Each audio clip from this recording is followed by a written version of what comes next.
मेरी शादी को 10 साल हो चुके हैं। अब जब मैंने पहली बार संध्या को देखा था, तो वो मुझे किसी परी जैसी लगी थी, खिलखिलाती हुई, अपनी खूबसूरती और आत्मविश्वास से भरपूर। शादी के शुरुआती साल किसी सपने से कम नहीं थे, लेकिन फिर धीरे-धीरे ज़िंदगी ने रफ्तार पकड़ ली। बच्चे हुए, जिम्मेदारियाँ बढ़ीं और न जाने कब मेरी वही संध्या कहीं खो गई। वो जो हमेशा तैयार होकर संवर कर मेरे सामने आती थी, अब ढीले-ढाले कपड़ों में, बिना कंघी किए, बस घर और बच्चों में उलझी रहती थी। शुरुआत में मैंने इस बदलाव को नज़रअंदाज किया। सोचा, शायद वक्त के साथ सब बदलता है। लेकिन फिर मैंने महसूस किया कि मेरे अंदर भी कुछ बदल रहा है। मेरा उत्साह खत्म होने लगा। वो आकर्षण, जो कभी मुझे उसकी ओर खींचता था, अब कहीं गायब हो चुका था।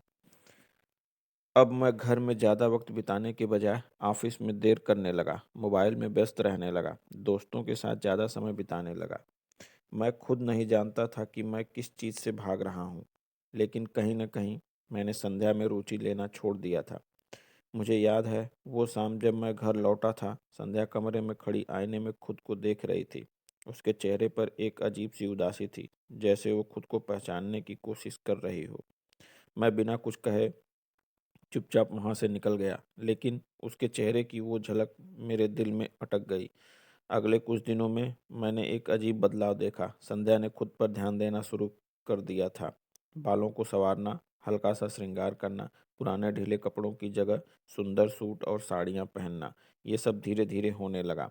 एक शाम जब मैं ऑफिस से लौटा, तो संध्या दरवाजे पर खड़ी थी। उसने हल्की गुलाबी साड़ी पहनी थी, बाल खुले थे, माथे पर छोटी सी बिंदी थी। मैं जैसे ठहर सा गया। तुम आज बहुत सुंदर लग रही हो, मेरे मुंह से बिना सोचे निकल गया। वो हल्का सा मुस्कुराई, लेकिन उसकी आंखों में कुछ और भी था, शायद खुद को फिर से पाने की खुशी। उस दिन के बाद जैसे हमारा रिश्ता फिर से जी उठा। पहले की तरह बातें होने लगी, हंसी ठिठोली, छेड़छाड़ और सबसे ज़रूरी, हम दोनों के बीच का वो प्यार जो कहीं गुम हो गया था, वो वापस लौट आया। मुझे एहसास हुआ कि शादी के बाद सिर्फ जिम्मेदारियां निभाना ही काफ़ी नहीं होता। रिश्ते को जिंदा रखने के लिए दोनों को एक दूसरे के लिए समय निकालना ज़रूरी होता है। आज जब मैं उसे देखता हूँ, तो वही पुरानी संध्या नज़र आती है, जो सिर्फ मेरी थी, मेरे लिए थी। और मुझे लगता है शायद मैं भी कहीं खो सा गया था, लेकिन उसने मुझे फिर से पा लिया। दोस्तों, कहानी अच्छी लगी हो तो वीडियो को दूसरों तक शेयर करें। धन्यवाद।